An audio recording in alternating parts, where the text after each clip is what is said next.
will move on to the first lesson of this unit, Mending Wall, a poem by Robert Frost, an American poet. Last year also we have studied two American poets, H.W. Longfellow and Benjamin Peckett. I hope you do remember the poems. Robert Lee Frost was born in 1874 in San Francisco. His works were known for the realistic depictions of rural life and the American colloquial speech in them. അദ്ദേഹത്തിൻ്റെ കവിതകൾ rural life means village ലൈഫിൻ്റെ realistic picturisation, എങ്ങനെയാണോ ഒരു വില്ലേജിലെ ജീവിതം വരെ ഒരു ഗ്രാമീണ ജീവിതത്തിൻ്റെ യഥാതഥമായ പ്രസൻറ്റേഷൻ ആയിരുന്നു അദ്ദേഹത്തിൻ്റെ കവിതകളിൽ കണ്ടിരുന്നത്. മറ്റൊരു പ്രത്യേകത, അമേരിക്കൻ കൊളോക്കിയൽ സ്പീച്ച്. കൊളോക്കിയൽ എന്നത് ഉദ്ദേശിക്കുന്നത് ഗ്രാമ്യഭാഷ എന്ന് തന്നെ പറയാം. സാധാരണക്കാരായിട്ടുള്ളവർ ഉപയോഗിച്ചിരുന്ന ചില യൂസേജസ്, അതൊക്കെ ഇദ്ദേഹത്തിൻ്റെ കവിതകളിൽ നമുക്ക് കാണാൻ പറ്റും. Woods are lovely, dark and deep, but I have promises to keep, and miles to go before I sleep, and miles to go before I sleep. I hope these lines are familiar for you. Robert ഫ്രോസ്റ്റിൻ്റെ stopping by woods on a snowy evening എന്ന കവിതയുടെ അവസാന വരികളാണിവ. നമ്മുടെ ആദ്യ പ്രധാനമന്ത്രിയായിരുന്ന ജവഹർലാൽ നെഹ്റുവിൻ്റെ ഓഫീസിൽ സൂക്ഷിച്ചിരുന്നു എന്ന് പറയപ്പെടുന്നവയാണ് ഈ വരികൾ. സ്വന്തം ചുമതലകളെ ഓർക്കുവാൻ വേണ്ടി ആണ് അദ്ദേഹം ഈ വരികൾ സ്വന്തം ഓഫീസ് ടേബിളിൽ കുറിച്ചു വെച്ചിരുന്നത് എന്നാണ് പറയപ്പെടുന്നത്. ഇതുപോലെ തന്നെ പ്രശസ്തമായ മറ്റൊരു റോബർട്ട് ഫ്രോസ്റ്റ് കവിതയാണ് the road not taken. The juncture or the critical situation where he had to select one of the careers. ഒന്ന് പോയറ്റ് എന്നുള്ളതും മറ്റൊന്ന് എക്കണോമിക്കലി കുറേ കൂടെ പ്രോഫിറ്റബിൾ ആയിട്ടുള്ള career. And he ends the poem like, and I took the less traveled one, and that has made all the differences എന്നാണ്. അധികം ആരും കടന്നു പോകാത്ത ഒരു എഴുത്തുകാരൻ്റെ ജോലിയാണ് ഞാൻ തിരഞ്ഞെടുത്തത്, അതാണ് എന്നെ ഇന്നത്തെ ഞാനാക്കി മാറ്റിയത് എന്നാണ്. അദ്ദേഹം മറ്റു പല ജോലികളും ചെയ്തു നോക്കിയിട്ട് ഇതൊന്നുമല്ല എൻ്റെ വഴി, മൈ ട്രൂ കോളിംഗ് എന്ന് തിരിച്ചറിഞ്ഞിട്ട് ഒരു എഴുത്തുകാരനാവാൻ തീരുമാനിച്ച വ്യക്തിയാണ്. തീർച്ചയായിട്ടും അദ്ദേഹത്തിൻ്റെ സെലക്ഷൻ തെറ്റിയിട്ടില്ല, അദ്ദേഹത്തിൻ്റെ ചോയ്സ് ശരിയായിരുന്നു എന്ന് തെളിയിക്കുന്നതാണ് അദ്ദേഹത്തിൻ്റെ പിന്നീടുള്ള ജീവിതം. ധാരാളം കവിതകൾ എഴുതുകയും ധാരാളം അവാർഡുകൾ, പ്രൈസസ് നേടുകയും ചെയ്ത ഒരു വ്യക്തിയാണ്. He was A poet laureate എന്നുള്ളത് ഇംഗ്ലണ്ടിലെ നമ്മൾ ആസ്ഥാന കവി എന്നൊക്കെ പറയുന്നത് പോലുള്ള ഒരു സ്ഥാനമാണ്. Then he was given Pulitzer prize 4 times. 4 തവണ Pulitzer prize I think you have heard of it. ഒരു വളരെ പ്രസ്റ്റീജിയസ് ആയിട്ടുള്ള award in the field of literature, കേട്ടിട്ടുണ്ടാവും. അത് 4 തവണ നേടിയ വ്യക്തിയാണ് റോബർട്ട് ഫ്രോസ്റ്റ്. സോ അദ്ദേഹത്തിൻ്റെ തീരുമാനം ഒരിക്കലും തെറ്റായിരുന്നില്ല എന്ന് തെളിയിക്കുന്നതാണ് അദ്ദേഹത്തിൻ്റെ പിന്നീടുള്ള ലിറ്റററി കരിയർ എന്നുള്ളത്. ഇനി ഈ 3 കവിതകളും, stopping by woods on a snowy evening എന്നുള്ളതും ദ റോഡ് നോട്ട് ടേക്കൺ എന്നുള്ളതും നമ്മൾക്ക് പഠിക്കാനുള്ള മെൻഡിങ് വാൾ എന്നുള്ളതും, ഈ 3 കവിതകളും എടുത്താൽ ഇതുപോലെ തന്നെ അദ്ദേഹത്തിൻ്റെ മിക്കവാറും എല്ലാ കവിതകളും, നമുക്കിത് മാത്രം എടുക്കാം. ഇപ്പോൾ ഇതിലൊക്കെ വന്നിരിക്കുന്നത്, അല്ലെങ്കിൽ ഈ കവിതകളുടെയൊക്കെ ഒരു പശ്ചാത്തലമായി അദ്ദേഹം എടുത്തിരിക്കുന്നത് റൂറൽ ലൈഫാണ്, ഗ്രാമീണ ജീവിതമാണ്. ഒരു നോർമൽ അല്ലെങ്കിൽ ഒരു ഓർഡിനറി വില്ലേജ് ലൈഫിൽ കണ്ടേക്കാവുന്ന ചില ദൃശ്യങ്ങൾ, ചില കാര്യങ്ങൾ, അതൊക്കെയാണ് ഇദ്ദേഹത്തിൻ്റെ കവിതകളിൽ വരാറുള്ളത്. അതുകൊണ്ടാണ് നമ്മൾ മുമ്പേ പറഞ്ഞത് റിയലിസ്റ്റിക് ഡെപ്പിക്ഷൻസ് ഓഫ് റൂറൽ ലൈഫ് എന്നുള്ളത്. എന്നാൽ എടുത്തു പറയേണ്ട മറ്റൊരു പ്രത്യേകത, അതും ഓഫ് കോട്ടഡ് ആയിട്ടുള്ള ഒരു കൊട്ടേഷൻ അതിലൂടെ നമുക്ക് സൂചിപ്പിക്കാം. Frost poems begin in delight and end in wisdom എന്നുള്ളതാണ്. അത് ഇദ്ദേഹത്തിൻ്റെ കവിതകളുടെ ആ കണ്ടൻറ്റ്, അതിൻ്റെ തീം, അതിൻ്റെ ആശയത്തിൻ്റെ ഗാംഭീര്യത്തെയാണ് സൂചിപ്പിക്കുന്നത്. ബിഗിൻ ഇൻ ഡിലൈറ്റ് എന്ന് പറഞ്ഞാൽ വളരെ സിമ്പിളായിട്ട്, വളരെ രസകരമായിട്ട് എൻജോയ് ചെയ്തു പോകാവുന്ന രീതിയിലാണ് ഇദ്ദേഹത്തിൻ്റെ കവിതകൾ തുടങ്ങുക. പക്ഷേ അവ ചെന്ന് നിൽക്കുന്നത്, അല്ലെങ്കിൽ ആ വായന കഴിയുമ്പോൾ നമ്മുടെ വായനക്കാരൻ്റെ ഉള്ളിലുണ്ടാകുന്ന ഒരു അനുഭവം എന്നുള്ളത് വിസ്ഡം എന്നതുകൊണ്ട് ഉദ്ദേശിക്കുന്നത് വളരെ വൈസായിട്ടുള്ള ചില ആശയങ്ങൾ, വളരെ മഹത്തായ ചില ആശയങ്ങളാണ് ഈ സിമ്പിൾ എന്ന് ഒറ്റ നോട്ടത്തിൽ തോന്നുന്ന കവിതകളിലൂടെ അദ്ദേഹം വായനക്കാരുമായി പങ്കുവയ്ക്കുന്നത്. അല്ലെങ്കിൽ ഈ കവിതയിലൂടെ വായനക്കാരൻ്റെ ഉള്ളിലേക്ക് അദ്ദേഹം സംവദിക്കുന്നത്, കടത്തിവിടുന്നത് മഹത്തായ ചില ആശയങ്ങളാണ്. അതുകൊണ്ടാണ് ഇദ്ദേഹത്തിൻ്റെ കവിതകളെക്കുറിച്ച് നമ്മൾ എപ്പോഴും കേൾക്കാറുള്ള ഒരു വാചകമാണ് ഫ്രോസ് poems begin in delight and end in wisdom. And the poem Mending Wall, it proves the saying to be true. As in most of his poems, Mending Wall also deals with the rural life. Here the poet talks about a very common rural activity, mending a wall, which is seasonal. This happens in every villages all around the world. നമ്മുടെ നാട്ടിലും ഉണ്ടായിരുന്നു ഇത്. പണ്ട് കാലത്ത് പുരയിടങ്ങൾ തമ്മിൽ വേർതിരിച്ചിരുന്നത് ചെറിയ മൺതിട്ടകളായിരുന്നു, മതിലുകൾ പോലെ. മണ്ണ് കോരി വെച്ച് ഒരു ചെറിയ അതിർത്തി തിരിക്കുക, ബൗണ്ടറി വാൾ എന്ന ഉദ്ദേശം മാത്രമേ ഉണ്ടായിരുന്നു. അന്നും ഇതുപോലെ ഓണക്കാലമാകുമ്പോഴേക്കും കയ്യാല കോരുക എന്നൊരു പ്രയോഗമുണ്ട്. ഈ മതിലുകളിൽ വിടവോ അല്ലെങ്കിൽ കാട് കയറിയിരിക്കുകയൊക്കെ ചെയ്യുകയാണെങ്കിൽ അത് വൃത്തിയാക്കി എടുക്കുക, മെയിൻ്റനൻസ് വർക്ക് എന്ന് പറയുന്നത് പോലെ. അത് തന്നെയാണ് ഇവിടെ പറയുന്ന മെൻഡിങ് എ വാൾ എന്നുള്ളത്. മെൻഡ് ചെയ്യുക എന്ന് വെച്ചാൽ റിപ്പയർ ചെയ്യുക എന്നാണ്. So here in this picture you can see two persons standing on both sides of a wall. One is our narrator and the other is his neighbor. In every spring season, they found gaps in it and they together repair it. But both of them have different opinions regarding this process of mending the wall. And this difference of opinions is the theme upon which the poet builds up his poem and in turn conveys his view on walls. ഈ ഒരു രണ്ട് വ്യക്തികൾ തമ്മിലുള്ള അഭിപ്രായ വ്യത്യാസം, ഈ ഒരു വാളിനെ കുറിച്ച്, അതാണ് ഈ ഒരു പോയം ബിൽഡപ്പ് ചെയ്യാനായിട്ട്, അല്ലെ എഴുതാനായിട്ട് പോയറ്റ് ഉപയോഗിച്ചിരിക്കുന്ന ഒരു കോമൺ തീം എന്നുള്ളത്. എന്നാൽ നമ്മൾ നേരത്തെ പറഞ്ഞതുപോലെ ആ ഒരു സിമ്പിൾ ആക്ടിവിറ്റിയിലൂടെ മതിലുകൾ എന്ന ആശയത്തോട് തന്നെ പോയറ്റിനുള്ള അഭിപ്രായമാണ് അദ്ദേഹം വായനക്കാരുമായി പങ്കുവയ്ക്കുന്നത്. You can take this as A model of the wall which is given in this poem. The stones are of different shapes and they are put together one on another to make a wall. ഇതുപോലെയുള്ള ഒരു വാളാണ് ഇവിടെ പോയറ്റും നറേറ്ററും കൂടെ എല്ലാ spring സീസണിലും mend ചെയ്യുന്നത്. The poet here talks about the season spring. നമ്മുടെ നാട്ടിലെ ഇതുപോലല്ല, European കൺട്രീസിൽ 4 seasons ആണ് പറയുക. ആ 4 സീസൺസിലും ഈ ഒരു വീടിനുണ്ടാകുന്ന വ്യത്യാസങ്ങളാണ് ഈ ഒരു പിക്ചറിലൂടെ കാണിച്ചിരിക്കുന്നത്. 4 സീസൺസ് വരുന്നത് spring, summer, autumn and winter. ഇതിൽ ഈ കവിതയിൽ പറയുന്ന സീസൺ സ്പ്രിംഗ് ആണ്.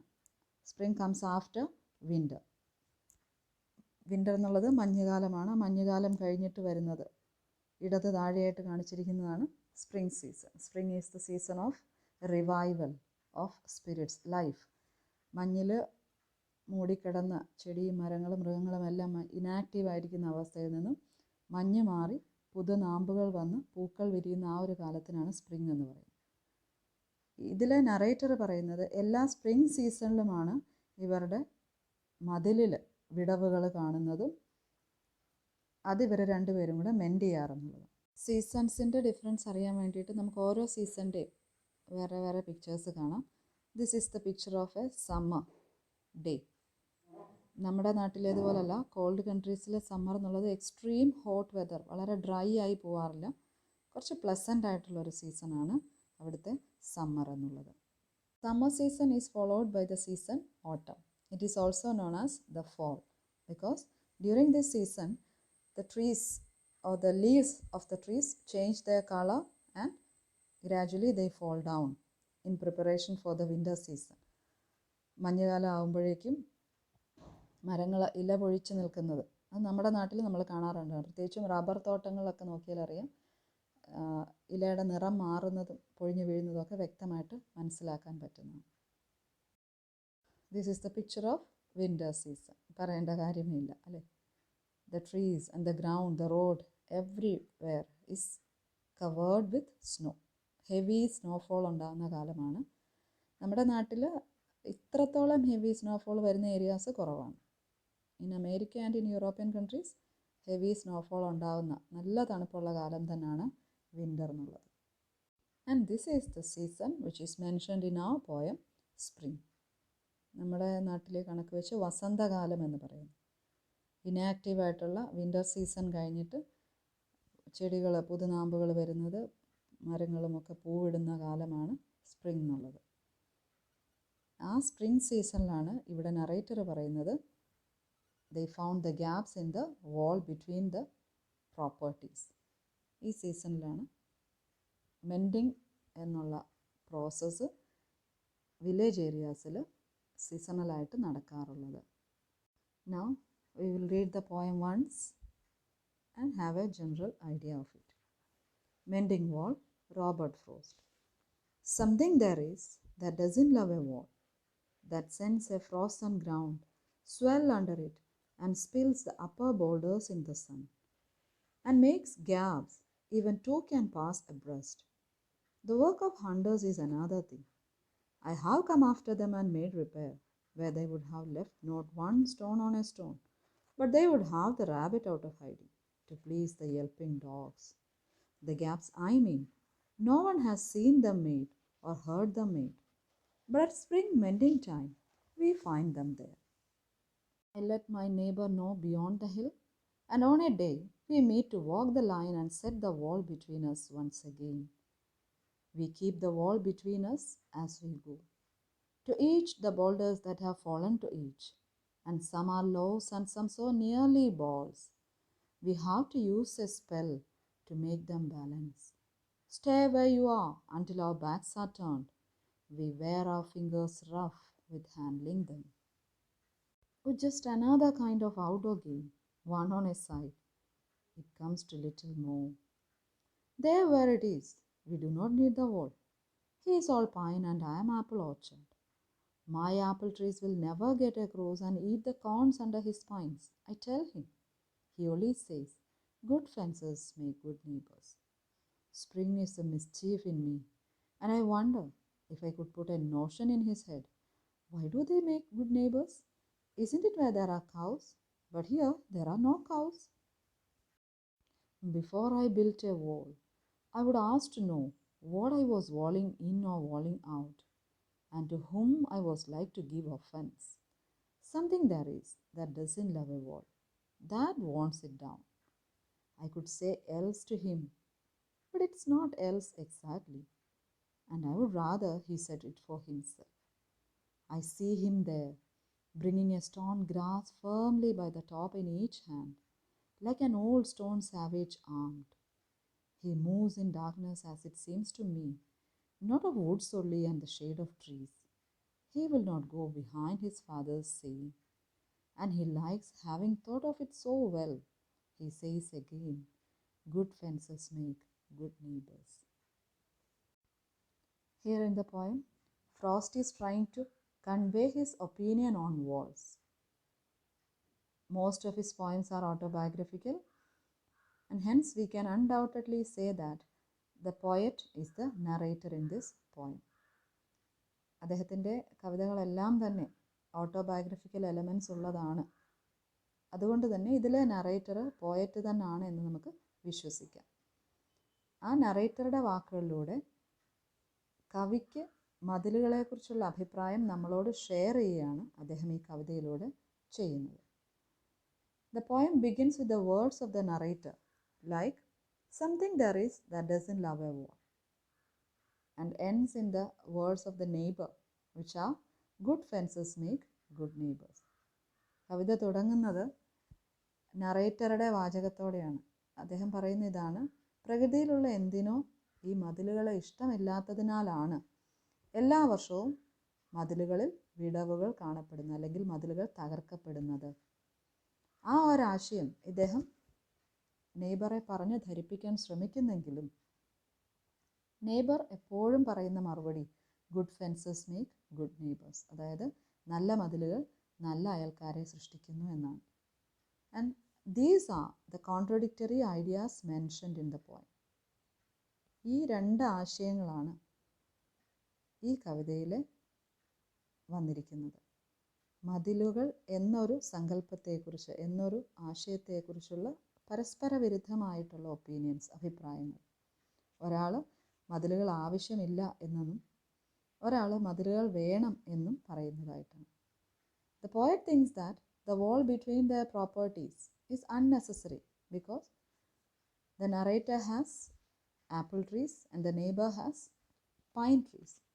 ഈ രണ്ട് മരങ്ങളും പരസ്പരം ശല്യപ്പെടുത്താൻ പോവില്ല. പിന്നെ എന്തിന് ഇവരുടെ പ്രോപ്പർട്ടീസിനിടയ്ക്ക് ഇങ്ങനൊരു വാൾ, അത് മെൻഡ് ചെയ്യേണ്ട കാര്യമില്ല എന്ന അഭിപ്രായക്കാരനാണ് narrator. But however hard he tries to convince his neighbor about the unnecessary nature of the wall, the latter is not ready to accept it. എത്ര പറഞ്ഞ് മനസ്സിലാക്കാൻ പലതവണ പോയിട്ട് പറഞ്ഞു നോക്കിയിട്ടുണ്ട്. അത് നമുക്ക് കവിത വായിക്കുമ്പോൾ മനസ്സിലാവും. പക്ഷെ ഓരോ തവണ പറയുമ്പോഴും നെയ്ബർക്ക് പറയാനുള്ള മറുപടി ഒന്ന് മാത്രം: good fences make good neighbours. ഈ രണ്ട് ആശയങ്ങൾ, പരസ്പര വിരുദ്ധമായിട്ടുള്ള ഈ രണ്ട് ആശയങ്ങളാണ് ഈ കവിതയിൽ വന്നിരിക്കുന്നത്. ആൻഡ് വി ക്യാൻ സി ഇതിലേതാണ്, അല്ലെങ്കിൽ ഏതാശയമാണ് നമ്മളിലേക്ക് കൺവേ ചെയ്യാൻ പോയിട്ട് ശ്രമിക്കുന്നത് എന്ന് കവിത വിശദമായിട്ട് എക്സ്പ്ലെയിൻ ചെയ്യുമ്പോൾ നമുക്ക് മനസ്സിലാക്കാൻ സാധിക്കും. അതിനു മുമ്പ് ഒരു കാര്യം കൂടി: The narrator is talking to us directly. Narrator സ്വന്തം ഒരു എക്സ്പീരിയൻസ് നമ്മളോട് ഷെയർ ചെയ്യുന്നത് പോലാണ് കവിതയിൽ വാക്കുകൾ ഉപയോഗിച്ചിരിക്കുന്നത്. But never the neighbor is talking to us. അദ്ദേഹത്തിൻ്റെ വാക്കുകൾ good fences make good neighbours എന്നുള്ളത് പോലും it's quoted by the narrator. Neighbour അങ്ങനെ പറയുന്നു എന്ന് പറഞ്ഞ് നറേറ്റർ തന്നെയാണ് ആ വാക്കുകൾ നമ്മളോട് പറയുന്നത്. So we can say that the poem is in the form of A monologue. Monologue എന്ന് പറഞ്ഞാൽ ഒരാൾ സംസാരിക്കുക എന്നുള്ളത്. ഡയലോഗ് എന്നുള്ളത് രണ്ട് പേര് തമ്മിലാണെങ്കിൽ മോണോലോഗ് ഒരാൾ മാത്രം. അപ്പോൾ ഒരു മോണോലോഗിൻ്റെ രൂപത്തിലാണ് ഈ കവിത നമുക്ക് തന്നിരിക്കുന്നത്. ബാക്കി ഡീറ്റെയിൽസൊക്കെ നമുക്ക് ഓരോ വരികളായിട്ട് എക്സ്പ്ലെയിൻ ചെയ്യുമ്പം പറഞ്ഞു പോവാം. തൽക്കാലം ഈ ഇൻട്രൊഡക്ഷനിൽ നമുക്ക് നിർത്താം. അടുത്ത ക്ലാസ്സിൽ I will give you the detailed explanation of the poem. Thank you.